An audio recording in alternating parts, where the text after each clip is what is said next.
باللہ من الشیطان الرجیم بسم اللہ الرحمن الرحیم فیہ رجال یحبون ان یتطہروا واللہ یحب المطہرین صدق اللہ العظیم۔ بزرگان محترم، طہارت و نظافت، پاک اور صاف رہنا، پاکی اور صفائی ستھرائی کو اختیار کرنا، طہارت و نظافت کے ساتھ زندگی گزارنا،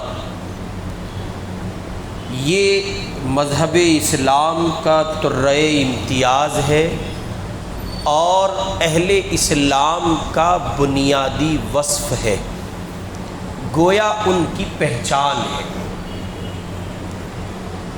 طہارت و نظافت ایک محتم بالشان عمل ہے، آدمی کے لیے باعث زیب و زینت بھی ہے اور ایک سلیم الطبع انسان کے لیے سرمایہ عز و افتخار ہے، یعنی اس کے لیے ایک اعزاز کی بات ہے، ایک اچھی بات ہے۔ اس کو اختیار کرنا وہ اپنے لیے ضروری سمجھتا ہے۔ انسانی فطرت کا تقاضا یہ ہے کہ آدمی طہارت و نظافت کے ساتھ رہے۔ متمدن اور مہذب لوگوں کا یہ شعار رہا ہے کہ وہ ہمیشہ سے طہارت و نظافت کو نہ صرف یہ کہ قبول کرتے ہیں بلکہ اس کو پسند کرتے ہیں اور اسی کے دائرے میں زندگی گزارتے ہیں۔ ترقی یافتہ اور زندہ دل قوموں کی یہ پہچان ہے، اسلام اور مسلمانوں کا طرۂ امتیاز ہے۔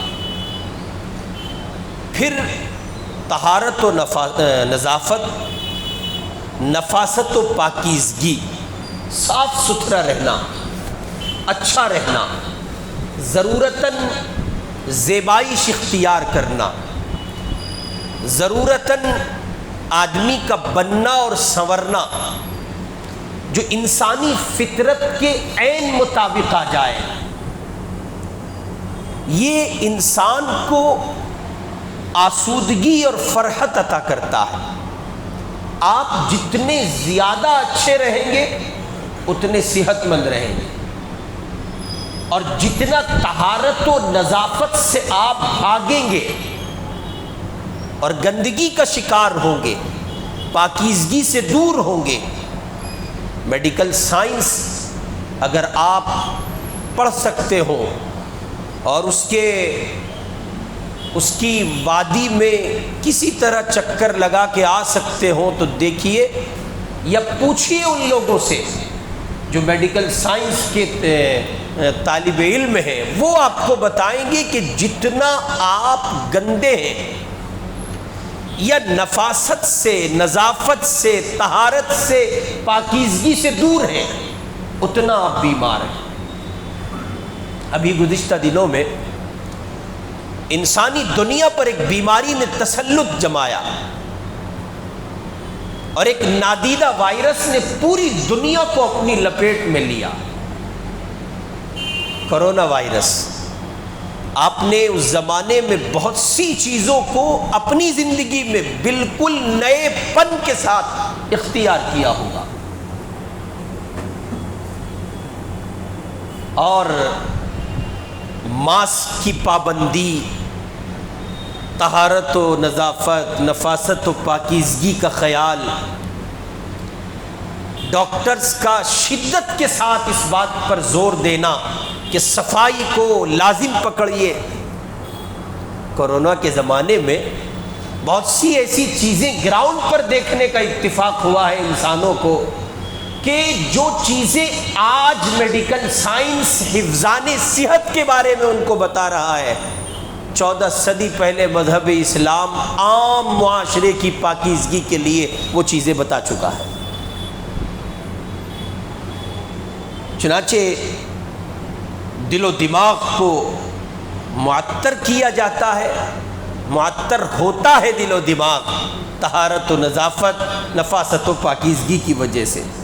صفائی ستھرائی کا اہتمام کرنے سے انسان کو ایک نوع کا انس اور سرور حاصل ہوتا ہے، یعنی وہ الگ ہی فیلنگز ہوتی ہیں جب آپ صاف ہوتے ہیں، جب آپ اچھے ہوتے ہیں، جب آپ بن سنور کے رہتے ہیں، اور جب ہم اور آپ سڑیل ہوتے ہیں، سڑے ہوئے ہوتے ہیں، تو وہ فیلنگز، وہ احساسات، وہ جذبات بھی بالکل عجیب ہوتے ہیں۔ یعنی آدمی اس کیفیت کو خود محسوس کرتا ہے کہ کچھ غلط ہو رہا ہے، لیکن چونکہ اس کو یہ شعور حاصل نہیں ہو پاتا اور وہ اس شعور کو اپنے اندر بیدار نہیں پاتا کہ طہارت و نظافت کی راہ سے گزر کر خود کو ایک سلیم الطبع انسان کے طور پر معاشرے میں پیش کرے،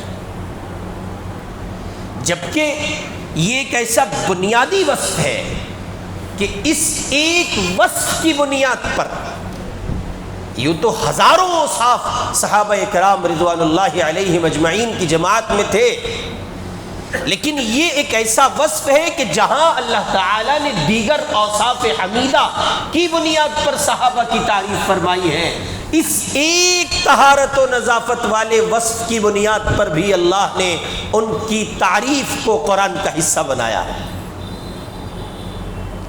اسی لیے شریعت کہتی ہے اول جلول رہنا یہ مذہب اسلام میں پسندیدہ نہیں ہے۔ سڑا ہوا گھمرا آدمی، عجیب پھٹے، بعض لوگ اس کو دین سمجھتے ہیں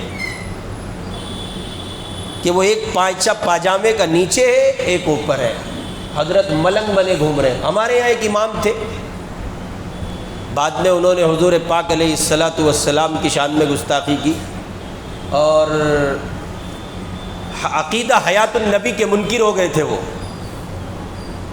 وہ ایک جھولا اٹھائے سارے سیلم پور میں گھومتے تھے، لوگ آ کے تقوی کی بنیاد بتاتے تھے اس کو۔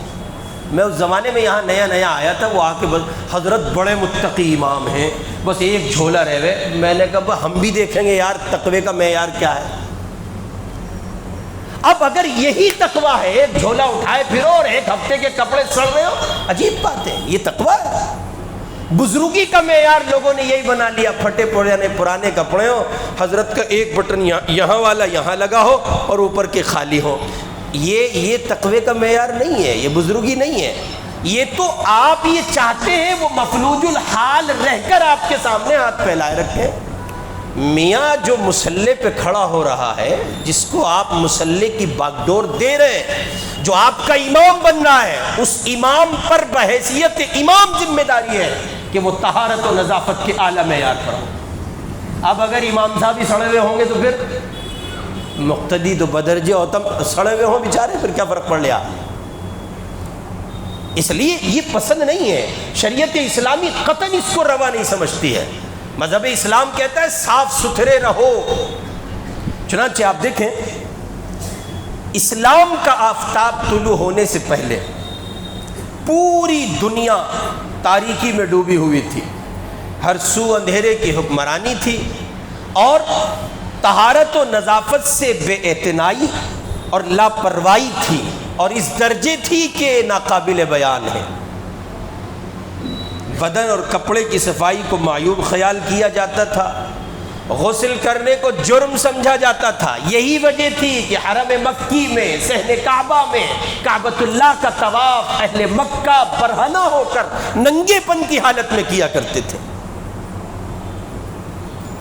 مذہب اسلام آیا، اس نے بوسیدہ، بدبودار، میلے گندے کپڑے میں رہنے کو لازم اور ضروری قرار دیے جانے والے اس کلچر کو جو مذہب اسلام سے پہلے پایا جاتا تھا یکسر کالعدم قرار دیا، اور صاف لفظوں میں کہا اپنی معاشرتی سماجی زندگی سے لے کر اور اللہ کے حضور عبادت کے خانوں میں آنے تک تم پر لازم ہے کہ صاف ستھرے رہو۔ قطعاً مذہب اسلام اس کو پسند نہیں کرتا ہے کہ اسلام کا پیروکار کسی بھی حوالے سے بوسیدہ بدبودار اور عجیب قسم کے کپڑے زیب تن کرے یا وہ صاف ستھرا نہ رہے۔ زمانے جاہلیت میں بعض نصرانی راہب اپنے جسم پہ کپڑا ہی نہیں پہنتے تھے، ہمارے یہاں ہوتے ہیں۔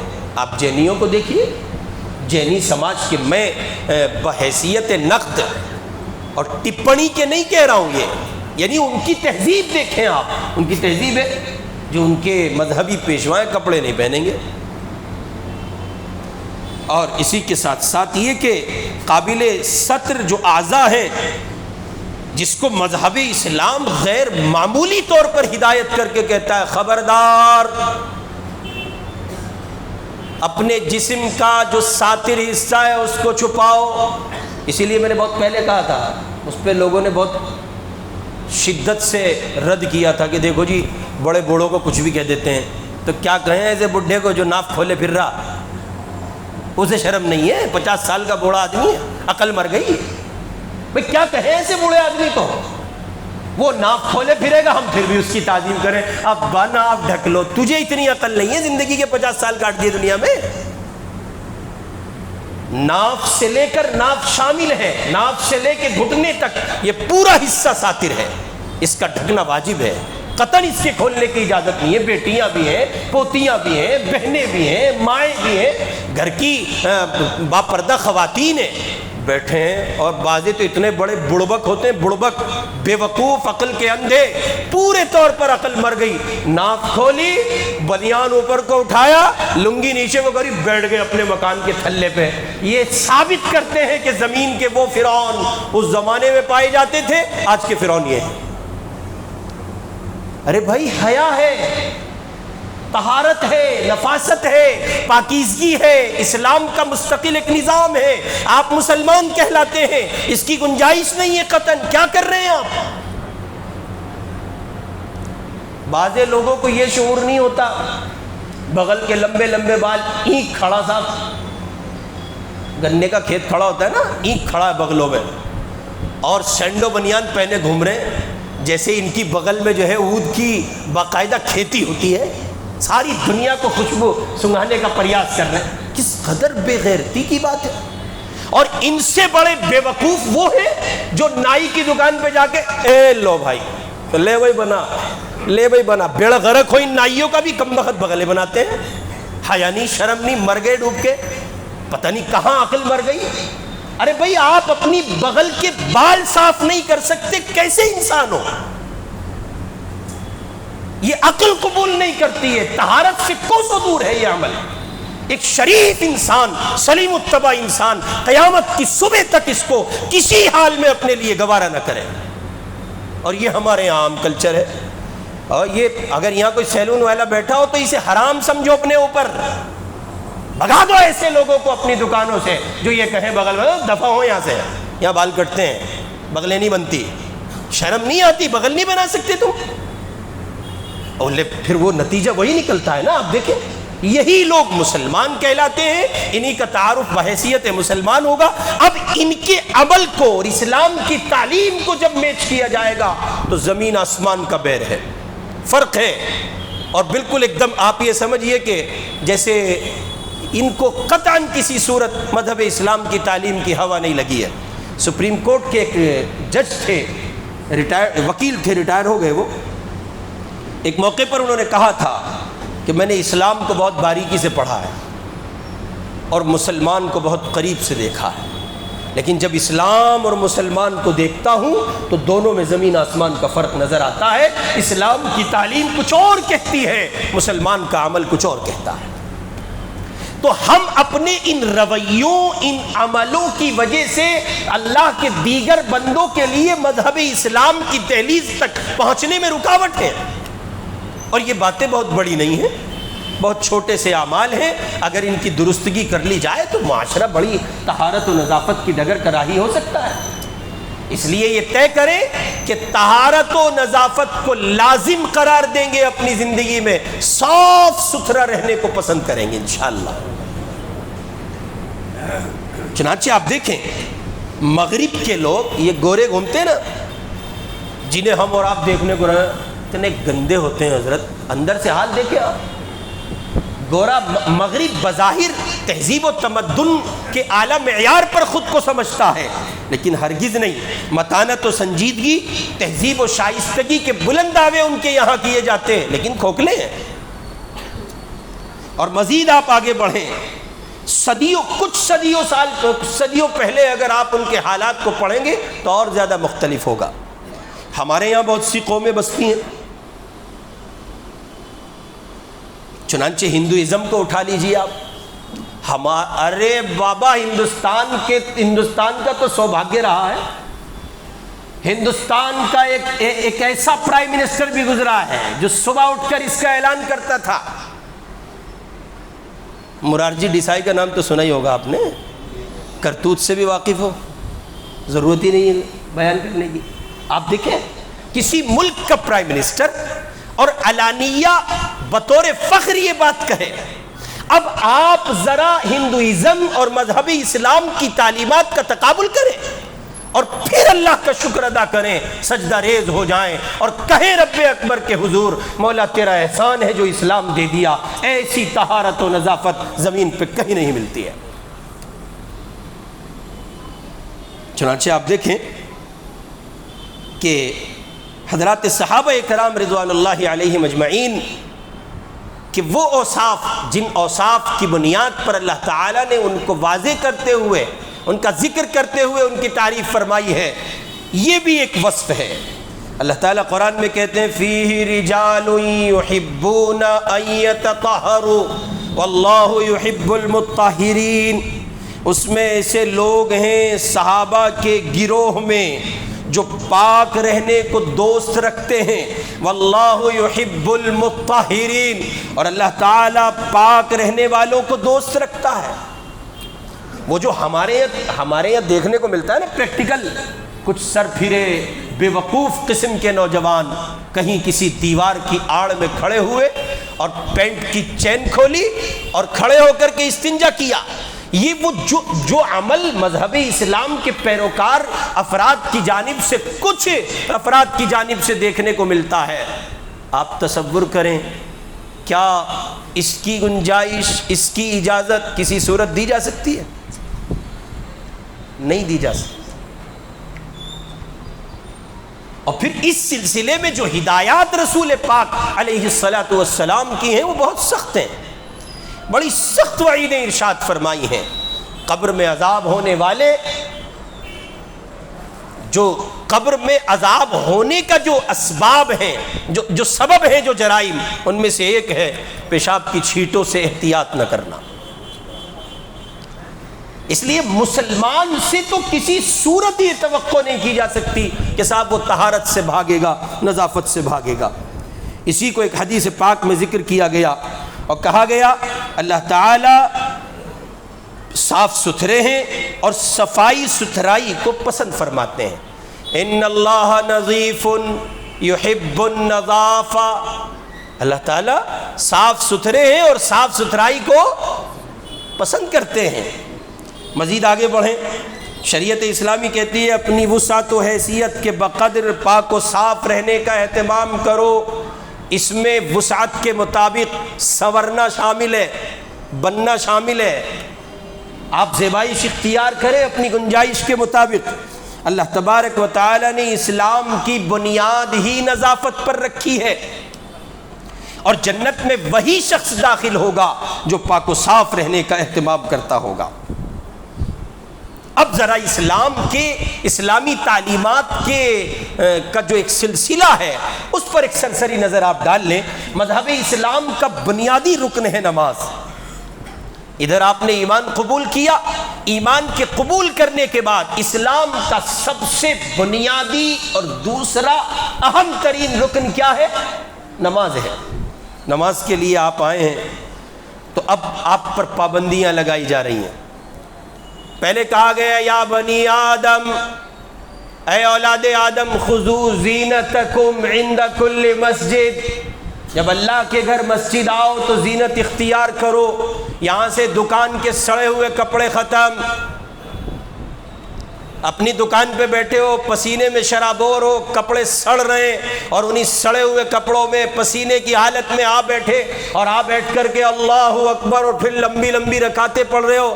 یاد رکھو ایسی نماز جو کسی کے لیے مضرت کا سبب بنے اور تکلیف کا سبب بنے، وہ نماز کم ہے اور آپ کے لیے باعث گرفت زیادہ ہے.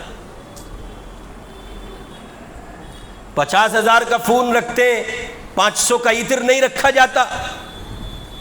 لاکھ روپے کے فون رکھتے ہیں، 200-400 روپے کے گھر میں ڈسٹ بین نہیں رکھے جاتے، اوپر سے پھینکتی ہیں قابل ترین سیلم پور کی میری مائیں بہنیں، گری حگیس آگے جیسے امریکہ نے بم گرا دیا ہو.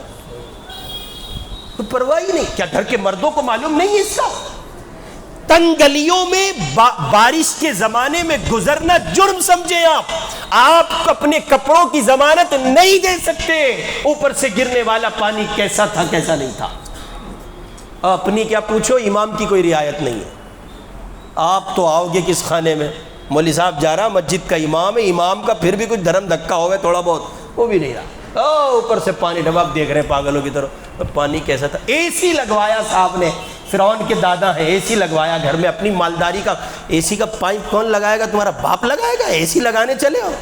راحت تم لوگے اور مشقت میں کسی اور کو ڈالو گے. یعنی آپ سمجھے 50,000 کا اے سی ہے اور 500 روپے کا پائپ نہیں ہے.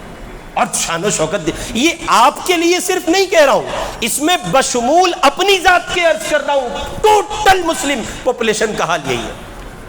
آم کا زمانہ چل رہا ہے، آم کھائے گھر میں سے بیٹھے بیٹھے چل کے پھینک رہا ہے اسٹائل میں. کسی غریب کسی مسلمان پر گریں گے، اس کے کپڑوں کا مسئلہ ہو سکتا ہے اور کسی پہلو سے کوئی معاملہ اس کے ساتھ ہو سکتا ہے. نہیں، یعنی طہارت و نظافت تو ایسا ختم ہوا بالکل مسلم معاشرے سے کہ جس راستے پر گندگی دیکھو سمجھ جاؤ مسلمان بستے ہیں. یہ تمہارے یہاں نالوں میں سے نکال کے کوڑے کا ڈھیر لگا دیتے ہیں، ذرا غیر مسلم بستیوں میں نکلوا کے لگواؤ. آپ کے یہاں ہفتہ ہفتہ پڑا رہتا ہے، آپ کو کوئی پرواہ نہیں، پوچھنے والے ہی نہیں ہیں. آپ کیوں پوچھیں گے اپنے کونسلر سے؟ آپ کیوں پوچھیں گے اپنے ودھایک سے؟ نہیں، آپ کو اس کو عبادت سمجھتے ہو کہ کونسلر اور ودھایک آپ کے گھر آ کے ایک چائے پیجئے. ارے ودھایک جی آئے تھے، جبریل آ گئے. ودھایک نہیں آیا، جبریل آ گئے. اور اگر ایم پی آ جائے تو کیا کہہ لیں؟ یہ نہیں ہے، یہ بیس نہیں ہے. بیس یہ ہے کہ آپ مطالبہ کریں یہ کوڑا کیوں نہیں اٹھا ہے، آپ مطالبہ کریں یہ گلیاں کیوں نہیں بنی ہیں، آپ مطالبہ کریں یہ نالیاں کیوں نہیں بنی ہیں. ان مجرموں کو ووٹ دیتے ہو، یہ قوم کے ذمہ دار ہیں. ان کو عیش کرنے کے لیے ووٹ نہیں دی جاتی، اس لیے ووٹ دی جاتی ہے محلوں میں، علاقوں میں نظافت و طہارت کا ماحول باقی رہے گا. لیکن رہتا ہے؟ نہیں رہتا. آخر کیوں؟ اس میں جہاں یہ ذمہ دار ہیں وہاں میں اور آپ ان نیتاؤں سے بڑے ذمہ دار ہیں، چونکہ سوال نہیں پوچھتے. ورنہ اگلے چکر میں ہری جھنڈی دکھاؤ نا. میاں میں بار بار کہہ رہا ہوں، مجھ سے میرے ساتھی کہتے ہیں نہ کہا کر، لیکن میں کہہ رہا ہوں یہ قومی مسئلہ ہے. جب الیکشن آئے 5 سال کے مقامی کام پر کانٹریکٹ بیس پر جتاؤ، پہلے طے کرو یہ سب ایشوز ہیں، ان کو حل کرو گے تو بتاؤ ووٹ دیں گے. اور اگر حل کرنے سے قاصر ہو تو اگلے 5 سال میں دھکا دے دو، چل تیرا کوئی اور بھائی آئے گا. ضروری نہیں ہے، جو قوم کا کام کرے گا وہ قوم کا رہبر بنے گا. جو سو کے اٹھتے ہیں صاحب، ارے ابھی تو چیپڑے صاف کر رہے ہیں صاحب نیتا جی، اٹھ کے آ رہے ہیں، ہاں بھائی آ جاؤ تشریف لا. میں نیتا جی فجر بھی نہیں پڑھی. میں تم فجر کی بات کر رہے ہو، ٹائم دیکھو 3 بج رہے، ظہر بھی نہیں پڑھی. وہ اصل میں رات کو میٹنگ میں تھا، رہا ہوگا میٹنگ میں، فجر فرض تھی، ورنہ فرشتے اسی پر طبیعت سے توڑیں گے. اچھا میٹنگ ضروری تھی، فجر ضروری نہیں تھی. کاوڑیوں کی خدمت ضروری تھی، مسلمانوں کے محلے گندے اور خراب پڑے تھے، نالیاں آٹی پڑی تھی، اس کا خیال نہیں تھا. وہاں ایک کیلے کا جو ہے وہ دے کے، کیا کہتے ہیں اسے، کیلے کا ہوتا ہے نا پورا گچھا، جس میں 12-14 پیس ہوتے ہیں، وہ دے کے فوٹو کھچوا رہے ہیں. کاوڑ یاترا کی سیوا کر رہے ہیں. نیتا جی دھلو گے اتنا توڑے گا اللہ، کوئی پرسان حال نہیں ہوگا، اسی پر بجے گا. یہی کاوڑ یاترا کے لوگ. مظفر نگر میں بیٹی رکشا توڑ دی گئی. مفتی اور جناب من کہیے کہ کتنے مزدور لوگوں کو محض ٹچ ہونے پر مار دیا گیا. ایسی سیکیورٹیاں فراہم کی جاتی ہیں. نماز کے لیے 5 منٹ روڈ کے لیے اجازت نہیں ہے, اور کاوڑ یاترا کے لیے کئی دن روڈ بند کیے جائیں گے, بلاک کیے جائیں گے, لوگوں کو مصیبت کا حصہ بنایا جائے گا. اور پھر ہمارے مسلم پنڈت جی, نیتا جی کاوڑیوں کی خدمت میں مصروف ہیں. بیڑا غرق ہو ایسے نیتاؤں کا, برباد کرے اللہ ان کو, یہ قوم پر دھبا ہے. ارے بابا یوں کیوں نہیں کہتے لکم دینکم ولی دین؟ یہ تمہارا دین ہے, یہ ہمارا دین ہے. تمہارا دینی مسئلہ تمہارے ساتھ ہے, ہمارا دینی مسئلہ ہمارے ساتھ ہے. ہندو مسلم سکھ عیسائی ملک میں محبت کے ساتھ رہیں گے, لیکن ہم اپنے تمہارے مذہبی معاملات میں شریک نہیں ہو سکتے.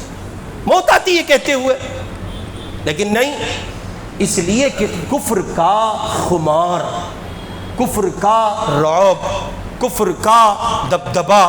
پارٹی ٹکٹ کاٹ دے گی جیسے پارٹی خدا ہو, اور یہ مستقل ایک ایشو ہے. بات دوسری طرف نکل جائے گی, سمیٹ رہا ہوں, اس پہ پھر بات کروں گا انشاءاللہ کسی موقع سے. نماز اسلام کا دوسرا اہم رکن ہے. توجہ کریں, آپ نماز کے لیے آئے, پروردگار نے کہا جسم بھی پاک ہو, کپڑے بھی پاک ہو, جگہ بھی پاک ہو. اللہ کیوں؟ عبادت کرنے آ رہے ہیں, اسلام ہے, یہ خیراتی مذہب نہیں ہے, یہ خیراتی دین نہیں ہے, مزید آگے بڑھیں. پروردگار نے جو نظام حضور پاک صلی اللہ علیہ وسلم پر نازل کیا ہے آپ ذرا دیکھیں. فرمایا اب جب تم نماز کے لیے آ رہے ہو, جسم پاک ہے, کپڑے پاک ہیں, جگہ پاک ہے, اب وضو کرو. آپ وضو کرو, وضو میں ہر عضو کو 3 مرتبہ دھو, منہ کی گندگی مسواک کے راستے سے ختم کرو. مزید آگے بڑھو, جہاں تک ممکن ہو غسل میں ممکنہ حد تک آلائش کو صاف کرو.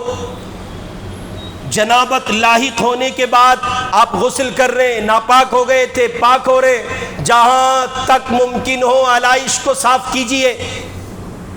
اور پھر فرمایا جسم پر آخری حد تک پانی بہائیے.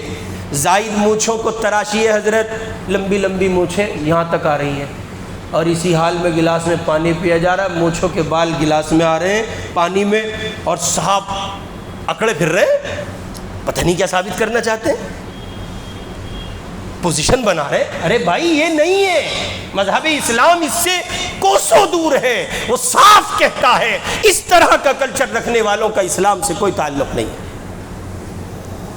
زیر ناف بالوں کی صفائی کا حکم, ہر ہفتے ناخن کاٹنے کا حکم, استنجے میں ڈھیلے اور پانی دونوں کو جمع کرنے کی ترغیب دی گئی. بیت الخلاء میں جوتے پہن کر داخل ہو, پیشاب کی چھینٹوں سے بچو, پیشاب اور بیٹھ کر پیشاب کرنے کا حکم دیا گیا. قضائے حاجت کے بعد جب آپ استنجا کر کے فارغ ہو گئے, صابن کا زمانہ ہے اب تو, اس زمانے میں جب صابن اتنی کثرت سے نہیں پائی جاتی تھی, مٹی میں رگڑ کر ہاتھوں کو صاف کرو تاکہ گندگی صاف ہو جائے, طہارت کے نظافت کے معیار پر آپ پہنچ جائیں. یہ مذہب اسلام ہے. مذہب اسلام صاف لفظوں میں اپنے ماننے والوں سے کہتا ہے خبردار خبردار خبردار, ایسا نہ ہو کہ تم اسلام کے پیروکار رہو اور کسی طرح گندگی کا شکار رہو. یہ تمام باتیں وہ ہیں جو انسان کو طہارت و صفائی کے حوالے سے حساس بناتی ہیں اور انسان کو نفاست پسند, پاک باز, خوش منظر اور خوش جمال بناتی ہیں. احادیث شریفہ میں طہارت و صفائی کے بڑے فوائد بیان کیے گئے. ایک روایت میں ہے جو شخص پاکی کی حالت میں سوتا ہے فرشتے اس کے لیے مغفرت کی دعا کرتے ہیں. پاکی کی حالت میں, اس کا مطلب یہ کہ مسلمان ناپاک نہیں ہو سکتا. جنازہ لایا گیا, کچھ پنڈت جی الگ کھڑے, نماز پڑھ لو, حضرت میں پاک نہیں ہوں, نہ ہوا دور عمر, پکڑا جاتا کوٹا جاتا. پاک بھی نہیں ہو, جنازے میں آئے ہو تسلی دینے, تعزیت کرنے, ہمدرد بن کر, پاک بھی نہیں ہو, نماز جنازہ نہیں پڑھ سکتے, کیا کرو گے؟ اس حال میں تم مر گئے تو کہاں جاؤ گے؟ کس امید پر ناپاک گھومتے ہو؟ کیا یہ امید ہے کہ ایسے مرو گے کہ غسل بھی ملے گا؟ نہیں معلوم کہاں مرے, کب مرے, کیوں مرے, کس کو پتا ہے غسل ملے کہ نہ ملے. اس لیے شریعت کہتی ہے پاک رہو۔ ایک روایت میں جو شخص اپنے گھر آنگن اور استعمال کی چیزوں کی صفائی ستھرائی کا اہتمام کرتا ہے اس سے فقر و فاقہ تنگ دستی دور ہوتی ہے، مالداری نصیب ہوتی ہے۔ حضرت مال آوے، کوئی آوے جی حضرت تعویذ دے دو، یہ مجھے کٹا لو۔ یار کہاں لے آیا، ایسے آدمی کے پاس لایا، میں تعویذ مانگ رہا تھا، ڈکیتیوں کہہ رہا مجھے کٹا لو۔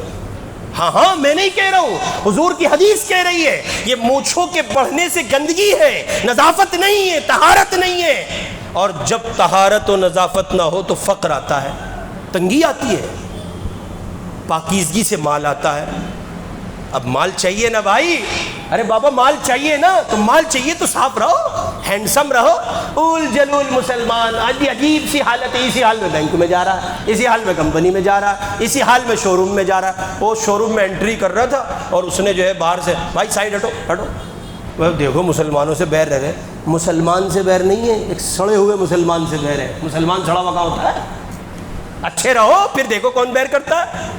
ابھی ایک پنڈت جی کا ویڈیو وائرل ہو رہا تھا، یعنی پنڈت جی حقیقت میں، تو وہ کہہ رہے ہیں مسلمان جس دن مسلمان ہو جائے گا کسی کا باپ اس کو اس دنیا پر حکمرانی کرنے سے نہیں روک سکتا، شرط یہ ہے کہ مسلمان ہو جائے۔ اب مسلمان ہونے کے لیے راہ کے راستوں میں سے ایک راہ یہ بھی ہے، راہوں میں سے ایک راہ یہ بھی ہے کہ وہ طہارت، نظافت، پاکیزگی کا خیال کرے۔ معاف کرنا، ادھر ابھی جب نکلو گے نا ادھر چپلوں کی حالت دیکھنا اور ادھر کو دیکھنا، یہ ہم اور آپ ہیں، کوئی دوسرا نہیں ہے، میں بھی ہوں، صرف آپ نہیں ہے میں بھی ہوں آپ کے ساتھ، مذہب اسلام کے پیروکار، اور میں کسی مذہب کے لوگوں سے مقابلہ نہیں کرتا، اس لیے کہ اسلام کا مقابلہ کسی سے نہیں، ہاں مسلمان کا مقابلہ کسی سے ہو سکتا ہے۔ سکھوں کو دیکھیں، اسلام کے تقابل میں سکھ مذہب کو نہیں لایا جا سکتا، لیکن سکھوں کے مقابلے مسلمانوں کو لایا جا سکتا ہے۔ دیکھیں آپ، بڑے سے بڑا آدمی صاحب گردوارے میں جائے گا اور جانے کے بعد وہاں خدمت کو اپنی سعادت سمجھے گا۔ ہمارے یہاں تو باہر کا سب کچرا لا کے بڑے بھی اندر تک ہاتھ ڈالے گلے میں، سب کر کے مسجد کے وضو خانے میں تھوکے گا۔ چچا گھر ہی کر لیتے کام، لوگ نماز پڑھ رہے، بتاؤ میں کیا کروں، مجبوری ہے بھائی، دیکھو بوڑھا آدمی نہیں، بوڑھے تو ہو، اس سے انکار نہیں کر رہے، لیکن لوگ نماز پڑھ رہے تھے، ممکن ہے کسی کو قے ہو جائے، ممکن ہے کسی کو اتنا ناگوار گزرے کہ اس بیچارے کے لیے مشکل ہو جائے۔ خیال کریں، بازار والے، دکانوں پر کام کرنے والے، کارخانوں میں کام کرنے والے، کام کسی اور کے کارخانے میں، اور ٹوائلٹ استعمال مسجد کا کریں گے، اپنے دکاندار کا سر کھاؤ نا، اس کارخاندار کا سر پھوڑو، اتنے سارے ملازم رکھے، ٹوائلٹ تیرا باپ بنائے گا؟ پتہ چلا ان سب کے لیے استعمال مسجد کا، پھر اتنی جلدی میں استنجا کرنے آتے ہیں، اللہ کی پناہ۔ پارلیمنٹ کی میٹنگ چھوڑ کے آیا ہگو، کیا کہیں ان کو، آپ بتائیے نا کیا کہیں؟ اتنی اجلت، آئے گا استنجا کرے گا، بھاگے گا تیزی سے، بھائی ایک لوٹا ڈال دیتے یار، احسان ہوتا آپ کا، کیا زیادتی کر رہے ہو یہ؟ میں ہی تھوڑا ہی آتا ہوں، اوپر سے جبر، میں ہی تھوڑا ہی آتا ہوں، دنیا آتی ہے۔ اللہ کے بندو، اگر آپ یہ خیال کر لو کہ ایک لوٹا میں ڈالوں، آنے والا خیال کرے، تو آٹومیٹکلی صفائی رہے گی۔ میرے بھائی طہارت کو اپنائیں، 1000 آپ مزدور رکھ لیجئے، 1000 آپ کام کرنے والے رکھ لیجئے، جب تک میرے آپ کے کردار میں نظافت و طہارت نہیں ہوگی تب تک نظافت و طہارت کا ماحول ہمیں دیکھنے کو نہیں ملے گا۔ اسی لیے آخری حدیث سن لیجئے، حضور پاک علیہ السلام نے فرمایا قیامت کی دن وضو کی وجہ سے امت محمدیہ کے اعضاء، یہ جسم کے اعضاء جو وضو میں دھوئے جاتے ہیں، خوب چمکدار اور روشن ہوں گے، اور ان کی وجہ سے امت پہچانی جائے گی۔ سبب پیچھے کیا ہے؟ طہارت و نظافت۔ طے کریں، اول جلول نہیں رہیں گے، بے تکے نہیں رہیں گے، ہینڈسم رہیں گے، اچھے رہیں گے، ہر ہفتے ناخن کاٹیں گے، ہر ہفتے مونچھیں بنائیں گے، صاف ستھرا رہنے کو پسند کریں گے، نئے نہیں ہیں پرانے صحیح مگر دھلے ہوئے کپڑوں کا ہر دوسرے دن استعمال کریں گے۔ اللہ مجھے اور آپ کو طہارت و نظافت کا اعلیٰ معیار عطا کرے۔